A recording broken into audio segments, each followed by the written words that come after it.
Hey there, good morning everyone. I'm Errol Barnett in for Vladimir Duthier. Right now we are watching news happening all around the US and around the world. President Trump imposes a new round of tariffs amid an escalating trade war.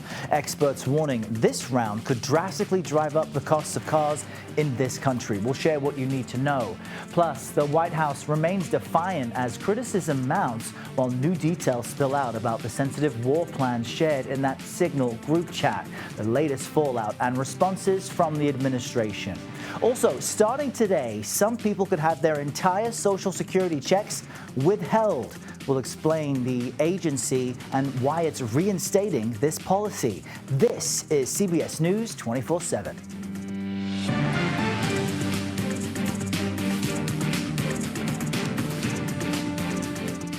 All right, at the top, we begin at the White House, where the Trump administration continues to deal with the fallout from the Signal app controversy we've been reporting for a number of days now. It's now threatening the administration new tariffs on foreign goods.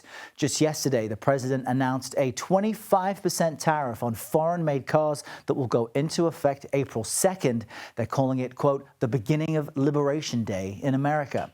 Let's bring in CBS News senior White House and political correspondent Ed O'Keefe, who's tracking all of this for us.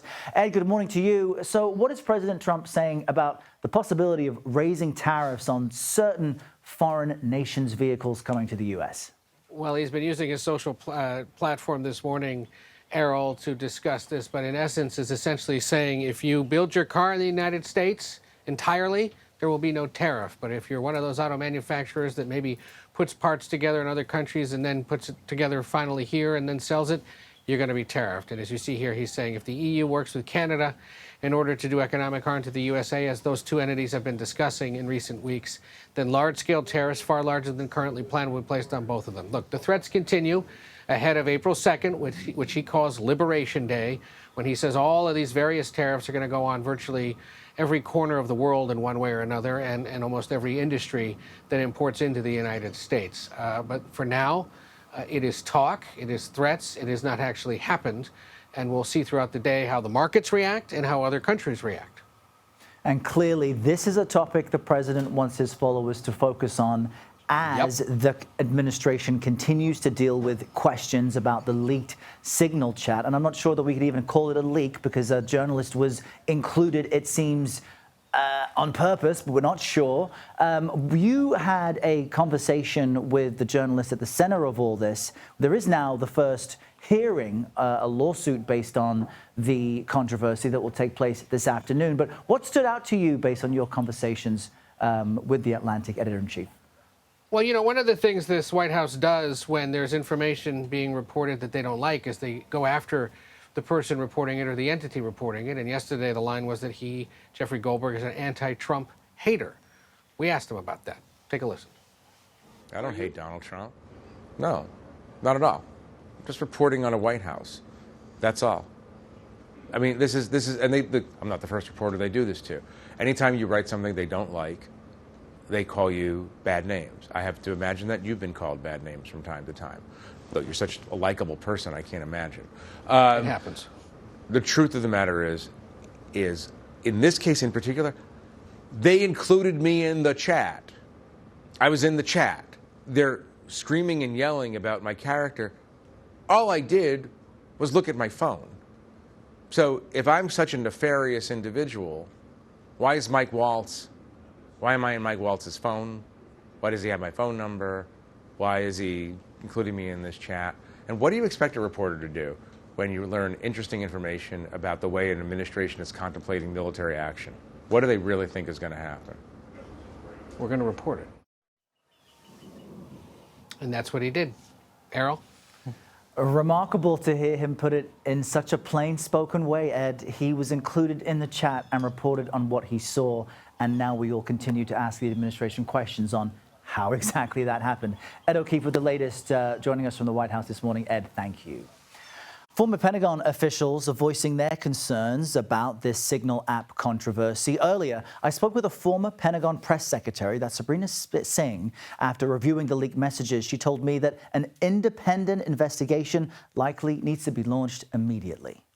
You automatically need to have the Inspector General of the Department of Defense launch an independent investigation into the secretary, into these text threads, into this texting, chain, to figure out what happened, and to determine rightfully that classified information was in fact typed out and put in this text message. So I think that's the first thing. The second thing is it's going to be painful, but you have to work with Congress and you have to let Congress also investigate. CBS News senior national security correspondent Charlie D'Agata joins us now from the Pentagon.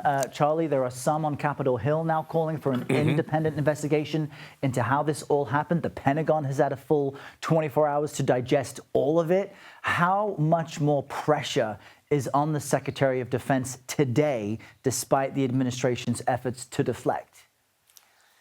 Yeah, Errol, as Sabrina said, and I've been in touch with her throughout this whole debacle myself, looking for some sort of insight for that. And she mentioned the Inspector General. We don't have an Inspector General at the moment. So that would be step one, right? So it needs to be an internal investigation as to exactly what happened. It's not hard to see what happened and exactly the conversations that took place, as it was just said by our colleague.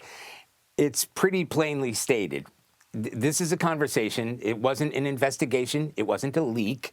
It was clear. And nobody, by the way, has pushed back on that because they can't, because it's very clear. It's there in black and white, as Ed said. So from that point on, now there will be political pressure. And that's why I think we have to see over the next couple of days what goes on here. Because quite frankly speaking, the people in this building follow orders, right?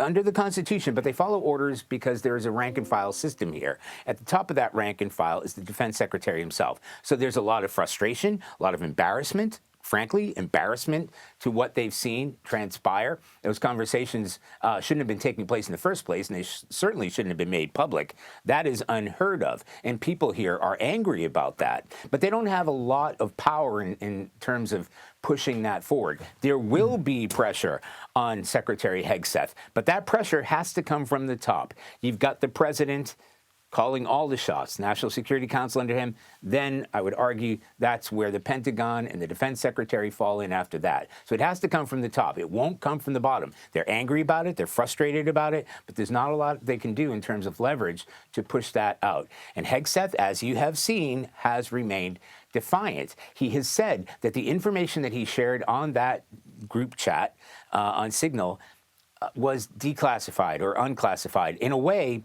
he has a vote in that, right? Because he can determine, there are certain parameters in place, but he can determine what he deems as classified and unclassified information and the way that he shares it. So yes, there'll be a lot of heat on him, but President Trump is in a weird conundrum. He, as we all know, he's a loyalist to a certain degree. I mean, during the last Trump administration, he went through 5 defense secretaries over the course of like 2 months. So this is a disposable position.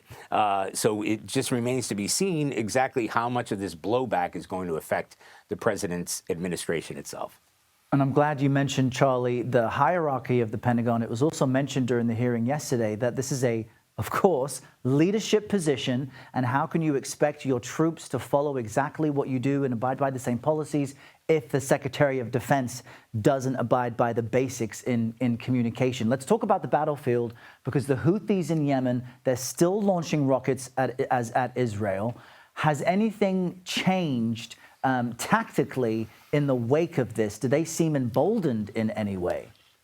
It's an important point to make here, because in the background of all of this Houthi conflict is continuing. I'm not entirely sure that they'll be emboldened by it, because in a way it's kind of what they would have expected anyway. Now, I've studied the Houthis for years. They are a tenacious organization, and they will continue to fight. So I'm sure they're relishing in all of this. Regardless of the information that got out, as the Trump administration continues to say, it was a successful mission. I also need to point out, not only are the Houthis firing back and trying to strike Israel, this new phase of the conflict that began a week ago last Saturday is continuing. The United States hasn't pressed pause in any way, shape, or form on their attacks on the Houthis, whether this is a sort of a leak or a national security leak, or whether it had any kind of impact on the conflict or the pace or the tempo of the fighting itself. Absolutely not. Every single day, they're still launching the F-18s. They're still launching these cruise missiles. They're still launching these drones to fight and attack Houthi targets. That has not slowed down at all, even in the wake of what's happened. All right, Charlie D'Agata with the latest information up to the minute, joining us from the Pentagon. Charlie, always a pleasure. Thank you so much. Meanwhile, Thanks, on Capitol Hill, the Republican chairman of the Senate's Armed Services Committee, that's Roger Wicker, he's now calling for an independent review of this security lapse. Let's bring in CBS News congressional correspondent Nicole Killian tracking all of this for us. Nicole, what are we hearing today about any potential investigations stemming from the Hill?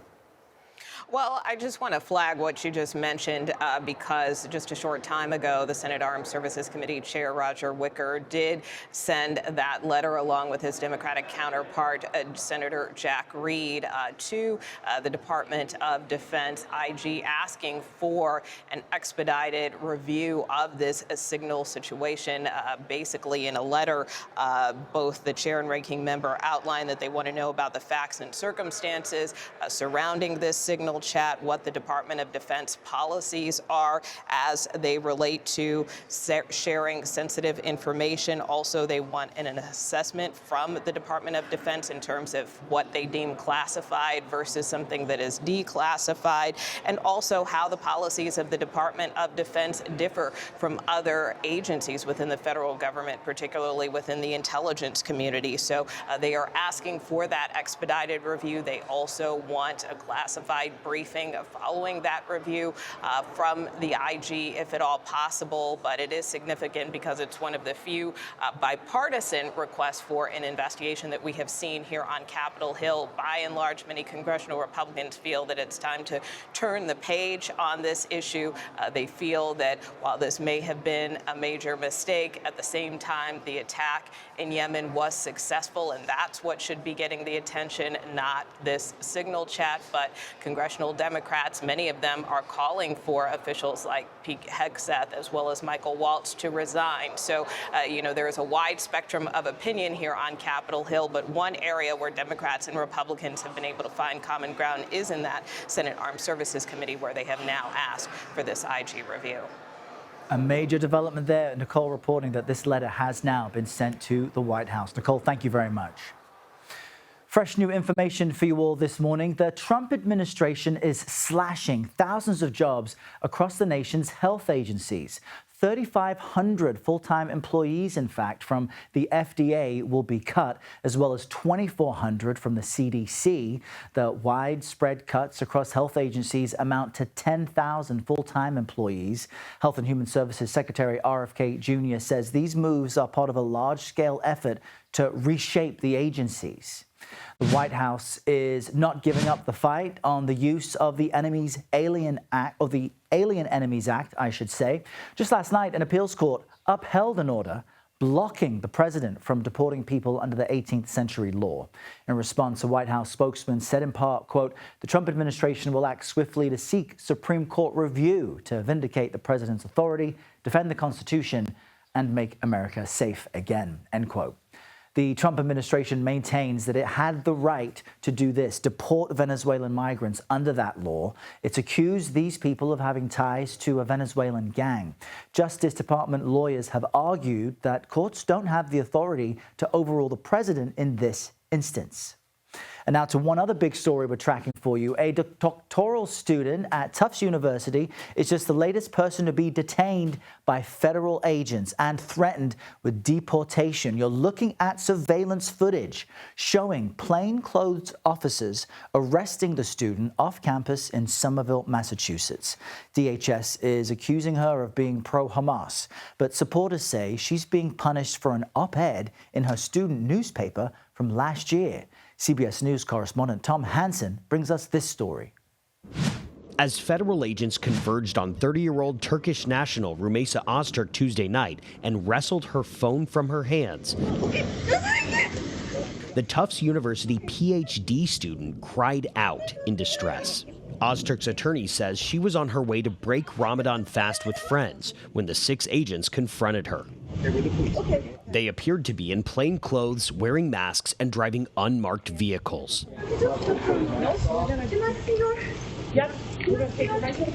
Prompting questions from Ozturk and concerned neighbors. Is this a kidnapping? In a statement, the Department of Homeland Security said Ozturk was detained because she'd, quote, engaged in activities in support of Hamas, adding that her student visa had been terminated. DHS did not provide specifics about those alleged activities. Amid pro-Palestinian protests on campus last year, Ozturk did co-author a 2024 op-ed in the school paper, calling on Tufts to acknowledge the Palestinian genocide and divest from Israel. The piece made no mention of Hamas. Meanwhile, Ozturk's attorney said charges had not been filed against her client, and even though a district judge ordered law enforcement not to move Ozturk outside of Massachusetts without 2 days' notice, DHS confirmed she was being held at an ICE detention facility in Louisiana Wednesday. If ICE comes to your door, keep the door closed. It all prompted hundreds of people to protest near Tufts campus last night. It's so surreal and heartbreaking. Reyhan Bilge is an assistant professor at Northeastern University. Ozturk was her student in Turkey. She has never mentioned Hamas, let alone being either anti-Semitic or being anti anything. These are baseless, libelous accusations. All right, Tom Hansen, thank you for that report. All right, moving on to other big stories we're tracking. It's time to play ball. We'll take you inside one Major League stadium as MLB's opening day gets underway. You're streaming CBS News 24/7.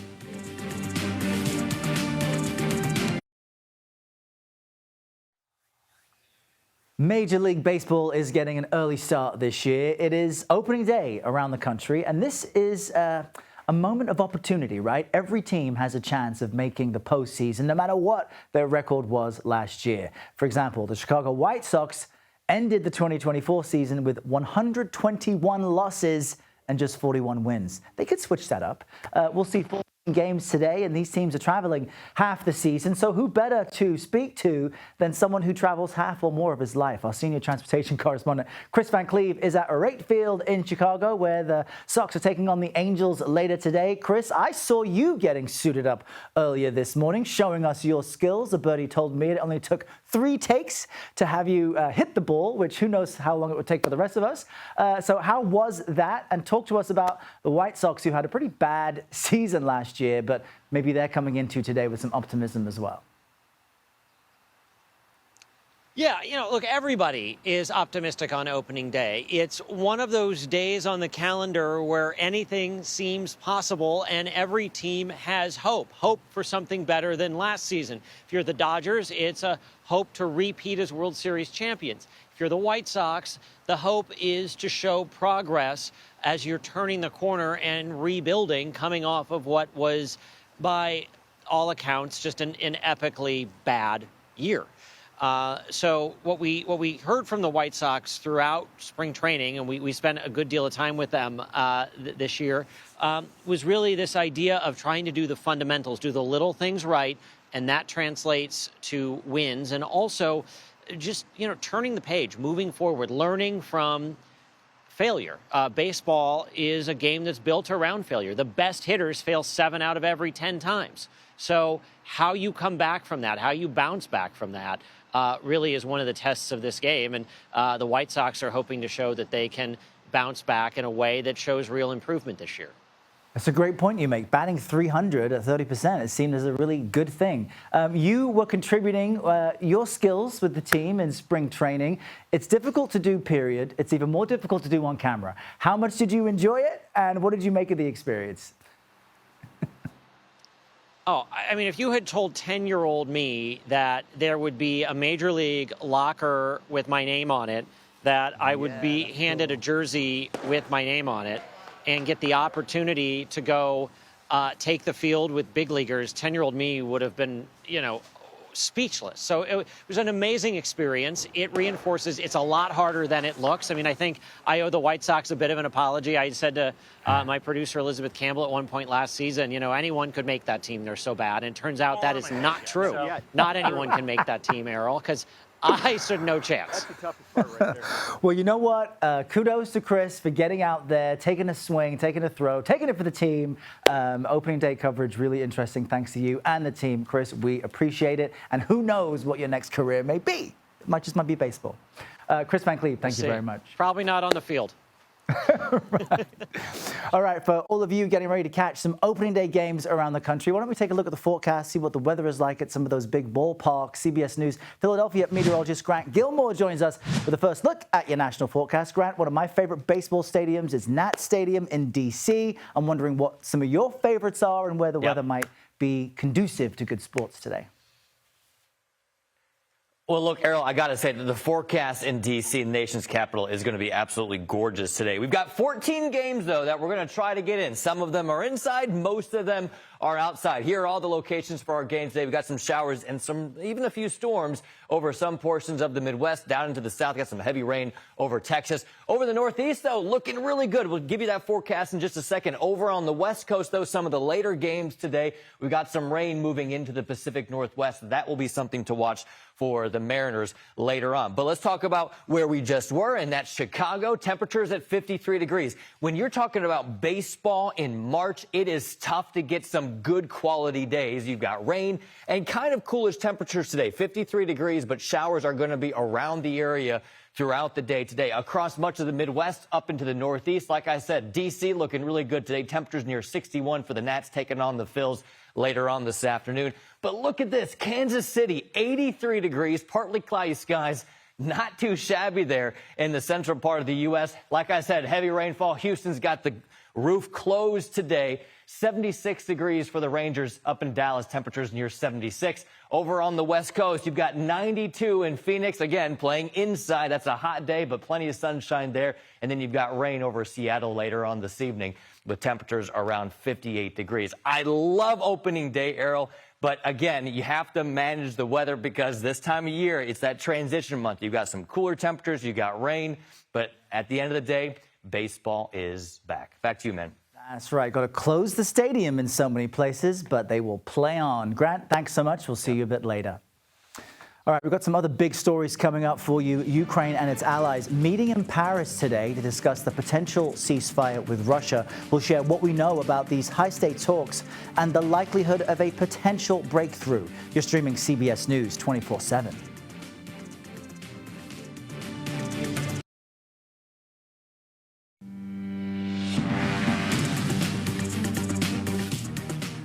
A warm welcome back. Here's a look at the top stories we're tracking for you right now. Police in Turkey have used pepper spray, tear gas and rubber bullets to disperse protesters who stormed the streets of Ankara last night. The anti-government demonstrations erupted last week against the arrest of Istanbul's mayor and a key political rival of President Erdogan.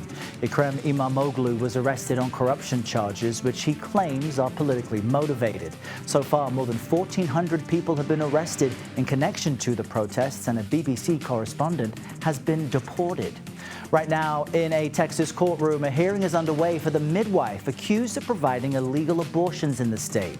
The state's attorney general charged her with performing illegal abortions under Texas's restrictive abortion law. It bans the procedure after 6 weeks of pregnancy, with exceptions if the mother's health or life itself are at risk. This appears to be the first time an abortion provider was arrested on such charges since Roe v. Wade was overturned. CBS News correspondent Janet Shamlian is in the court hearing right now and will bring us updates as it continues this morning. And new court documents in the case of accused killer Luigi Mangione were made public yesterday, and they revealed Mangione was delivered this: 2 written notes on pink heart-shaped paper that were hiding in the packaging of socks. One of the notes intercepted by a court officer told Mangione, quote, "There are thousands of people wishing you luck," end quote. The filing also says Mangione has been receiving special treatment, which his attorneys deny.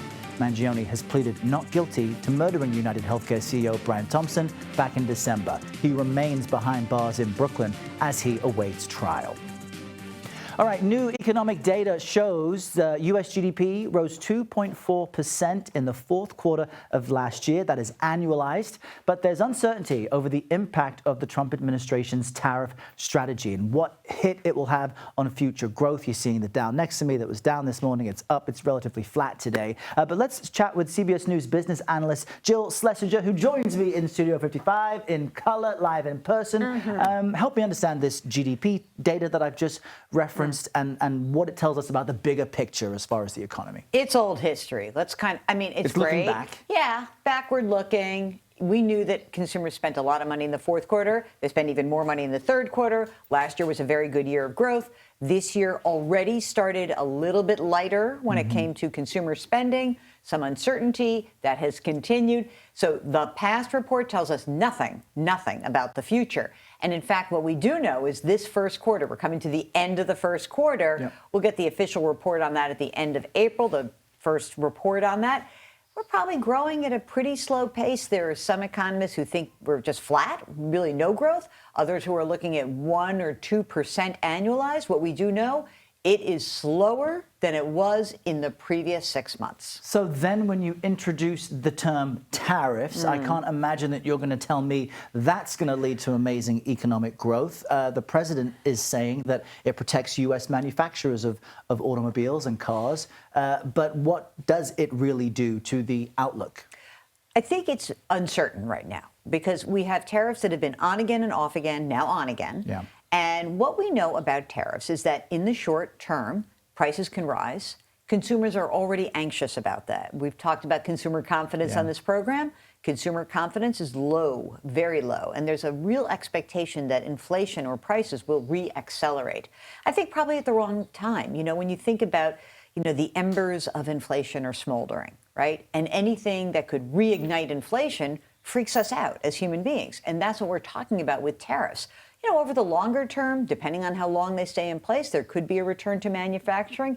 But I have to be clear, when you think about bringing a manufacturing facility online here in the U.S., we're not talking about weeks, we're talking about years. Yeah. And it takes a while to get that going. So I think the real fear among economists is that we have this crazy and rare combination of stagflation, stagnating economic growth, with rising prices or inflation. If that happens, not good for the economy, it puts the Fed in a very weird place. You and I were speaking this morning on the CBS Morning News about Social Security. There are some people watching who rely on their Social Security checks to live every month. There's a new policy about overpayments being corrected. Help us understand what that means and what people should do if they're worried. So the reality is that this impacts a very small percentage of Social Security recipients. Fewer than 1% of the 70 million people who receive Social Security payments get an overpayment for some reason. Could be the government's problem, could be your own problem about reporting, but that still amounts to 700,000 people. So in the past, when there was an overpayment, the government said, hey, Errol, we overpaid you. You owe us the money back. And if you didn't have the money on hand to repay it, they would take a portion of your Social Security check to cover that. 10% is what has been in place for the last couple of years. Just we'll take 10% of that check. Now, going forward, if there's an overpayment starting today, what's going to happen is the government says not 10%. It's going to be 100%. We're going to basically take your whole Social Security check every single month until that's paid off. If you can't afford it, you have to proactively go to the Social Security website, ssa.gov, and file a form that says, hey, I can't afford this. I rely on this, as you said, for my income. We do have some data on that. 40 to 50% of Social Security recipients rely on Social Security for the bulk of their expenses every month. That's a huge portion. Hopefully those watching take your advice. Watch your pennies. Follow up and be proactive if this is happening to you. Jill, always great to chat with you. Thank you so much. Me. Let's move our focus to Europe now. Ukraine's allies met in Paris this morning for talks about military support for Kyiv. They also discussed security guarantees under a potential ceasefire deal with Russia. Following developments from our London bureau is CBS News foreign correspondent Remi Inocencio. Remi, always great to chat with you. What came out of this morning's meeting? Errol, yeah, well, you know, it lasted just a couple hours, but the takeaway is European solidarity for Ukraine and very much against Russia. We saw similar words, similar optics as the last two major summits here in London and then in Brussels this month of this so-called coalition of the willing. And there you see the family photo there. Zelensky thanked Prime Minister Starmer of the UK and President Macron of France and said that everybody there understands that Russia does not want any kind of peace and that they need to keep pressure on Moscow and even to double down. Take a listen. No lifting any kind of sanctions until Russia will stop this war. And I think more pressure on it, more packages of sanctions. This is important. And side by side there with Keir Starmer of the UK. That sanctions talk, though, was in reaction to Moscow's request, demand that they be dropped before it implements the Black Sea ceasefire. That was just agreed on Tuesday. Leaders agreed that that just does not make sense. Starmer said that Putin is playing games. Macron said that European troops, and this is something that the Kremlin is watching, that some kind of reassurance force will be part of a peace solution. The Kremlin says that that is a guise for European military intervention. Macron, though, also shifting to across the Atlantic, he said that he wants to see Washington as a reliable ally, but that Europe, he says, will hope for the best and prepare for the worst. Also, just really quick, France pledged earlier, as we reported, $2 billion in more military aid. Zelensky expects more nations, hopes that nations will make even more pledges to support Ukraine. That's right. And Zelensky has made clear that while all these diplomatic efforts are ongoing, the strikes continue, the killing continues, the war rages on. Remy with the latest with us from London. Remy, thank you. On that point, let's bring in now Colonel Mark Cancian for more on this. He's a senior advisor with the Defense and Security Department at the Center for Strategic and International Studies. Some of us know it as CSIS. Great to have you with us. The push for this ceasefire does appear to be a slow drip, but operationally, would it really change the dynamics on the battlefield if there was a ceasefire over the Black Sea for trade? Not very much. The Black Sea trade has been continuing, although through more difficult means. When you look at Russia and Ukraine, they've been able to get their foodstuffs out. It would make the transits a little easier. Would reduce one flashpoint. But the big issue, as we just heard, is about sanctions. Russia really wants to open up access to the international financial system for its agricultural products.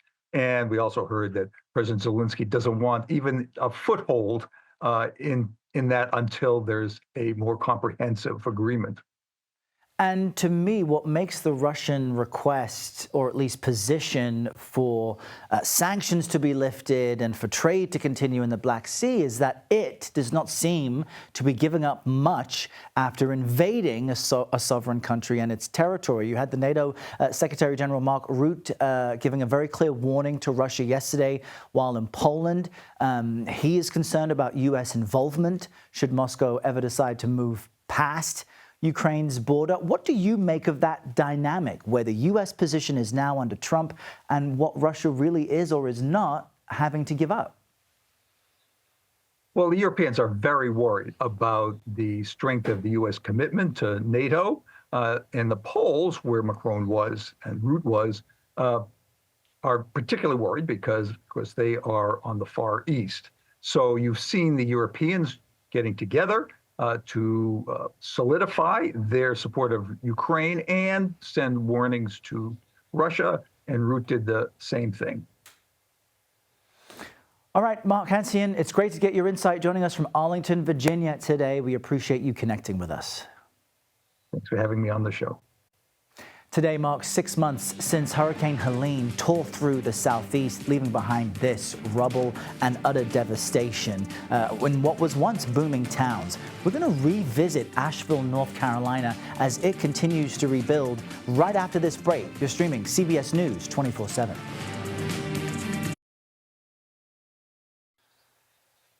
All right, take a look at this. We are looking at pictures of Hawaii's most active volcano. It's Kilauea, spewing lava in the air as high as 600 feet. And in fact, this is the 15th episode of the volcano's current eruption, which has been shooting on and off since late December. This is fresh new footage, and this new display began after molten rock started pouring out of the volcano. That's how an eruption works. Thankfully, the lava has so far been contained. It's not impacting any residential areas, but it is pretty remarkable to see. All right, 6 months ago today, Hurricane Helene stalled over the southeastern U.S. It dumped heavy rain and caused devastating flooding damage in much of western North Carolina to people who really weren't used to this or expecting it. The deadly storm washed away people's homes, cars, and other cherished belongings. CBS News correspondent Skylar Henry returned to hard-hit Asheville to see how people there are still trying to recover. Uprooted trees and wreckage still line the Swannanoa River in Asheville, North Carolina. It serves as a painful snapshot of Helene's fury. 6 months ago, rushing floodwaters washed away homes that once stood feet away from the river. Among the debris, these photos in Taylor Shanker's office. She first spotted them during a walk checking out the damage, so she began collecting them, and after a while started looking for more. For me, that's one thing that I could do to help, was to go and walk these riverbanks and see if I could find any more photos and then share them online. Now the photos are mostly all dry. Determined to return them, she cleaned what she could and then posted the pictures on social media on a profile she called Photos from Helene so people could claim them. How many do you think you've found? Oh, there's like well into 600 photos. And now I have reunited almost 80, which is really exciting. Mud-caked photos are of babies, weddings, birthday parties, pets, and school portraits. This is the bag of photos that Mary has recently found. Mary is Mary Moss. Some of the pictures Shanker collected belong to Moss. And then that's her son, Dallas. And she's still finding Moss's photos. So this is the steps to my house. Floodwaters swept away her family home and everything inside. They lived there for 40 years. I come bearing gifts. How are you? Right. Look at that. This is nice to meet you. Shanker has reunited nearly 40 photos with Moss. That's my baby Dallas. Oh, man. Oh, gosh. Like thousands of people in western North Carolina, life looks nothing like it did before the storm. You sit there and watch everything you own go down the river, but the only thought is those memories and those things that you can't replace. Moss and her family are one of the more than 150,000 receiving help from FEMA. The storm caused tens of billions of dollars worth of damage. Officials say it'll take years to fully bounce back. What's it been like for you guys in the months since all of this? Unreal. You know, we're trying to take one day at a time. The road to recovery is long for Moss as well, but she's grateful for the treasure trove Shanker has found for her. The river couldn't take my memories, but it sure as heck took all the things that, you know, I treasure the most. And with hundreds of photographs still unclaimed, Shanker says she's continuing the project until many of the photos find their way back home.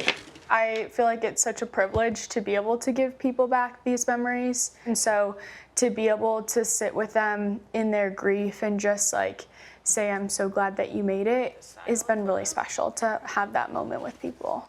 For CBS Mornings, I'm Skylar Henry in Asheville, North Carolina. Great story there, Skylar. All right, let's return to CBS News Philadelphia meteorologist Grant Gilmore. He's got another look at the national weather forecast. Grant, how do things look? Errol, look, hurricane season starts June 1st. So, 6 months since Helene, and here we are knocking on the door of yet another hurricane season. At least for now, though, beautiful weather across really a good portion of the southeastern United States up into the mid-Atlantic and the Appalachian Mountains there. Asheville looks great today, looks great tomorrow as well. Temperatures near 76 tomorrow. We'll start to see some cloud cover arrive for them through Saturday with rain in the forecast as we go into Sunday and maybe some severe storms across a good portion of the country from Sunday, Monday, and even into Tuesday. Look at the forecast as we take you through the weekend. The storm system will be moving out of the Mississippi Valley. As that tracks to the east, a pretty wide area of the threat for severe storms already on the proverbial radar there for Sunday. That storm system continues to gather strength and then also brings the threat for severe weather there across the southeast, all up along the mid-Atlantic, even into portions of the northeast as we make our way into Monday before that system finally clears off the coast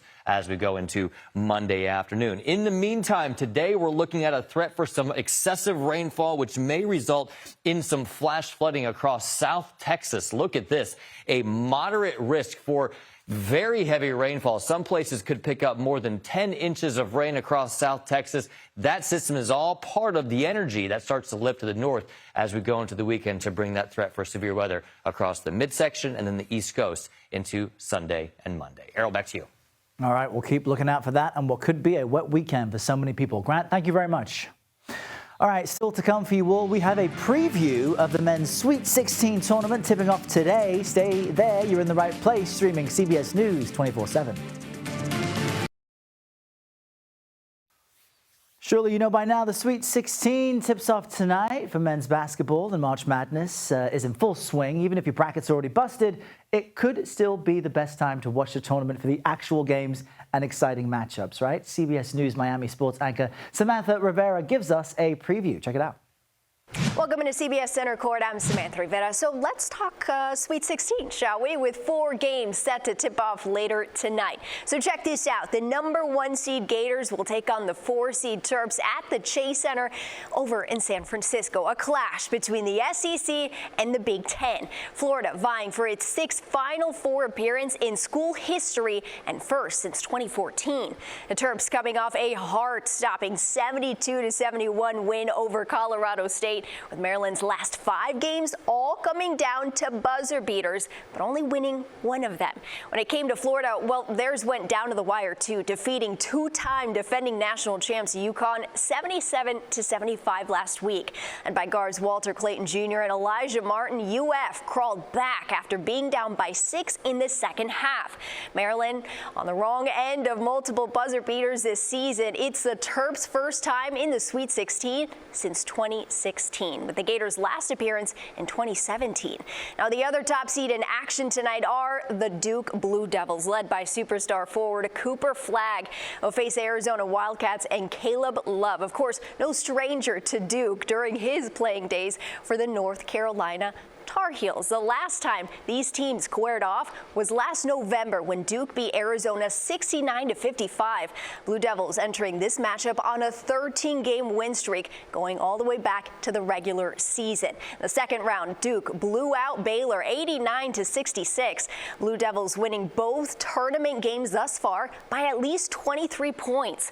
Wildcats advanced by beating the Oregon Ducks 87-83 in the second round. Love led Arizona with 29 points and 9 rebounds, with the 4th-seeded squad advancing for a date with the Blue Devils. That'll do it for us here from CBS Center Court. We'll throw it back to you. Come on, Arizona. Thanks, Samantha. Appreciate it. All right, the White House Secret Service had an unusual and surprising trespasser to deal with on the North Lawn. Do you see this? A child managed to slip through the fence. This happened yesterday evening. And as you see here, the boy was escorted off the premises by officers, his legs dangling there. He was reunited with his parents without incident. I'm sure they're going to talk about that for a long time. Let's bring in CBS News Philadelphia meteorologist Grant Gilmore with the latest look at the national forecast. They say kids, you just can't hang on to them. They get out, they get everywhere. They're going to remember that for a while. Have you ever seen some of those lawns at baseball fields? And I'm thinking this because of opening day. Kids just run all over the place. You know, and sometimes you just got to let them. Just may not be the best place to go onto the White House lawn. Yeah, all right, opening day, guys. Overall, I think the forecast is going to be pretty good. Washington, D.C., you got the Nationals taking on the Phillies today. Temperatures near 61 degrees. Overall, for late March, the forecast is not awful across the country. South Texas, though, looking for a lot of rainfall. Houston, though, inside today with temperatures near 68. Back to you, Errol. All right, I'm off to sneak under the fence. Grant, thank you so much. That does it for me. I'll see you back here on the CBS Morning News at 7 a.m. tomorrow, but stay right where you are. Mugo Odigwe is live from San Francisco with all the day's breaking news from coast to coast. This is CBS News 24/7.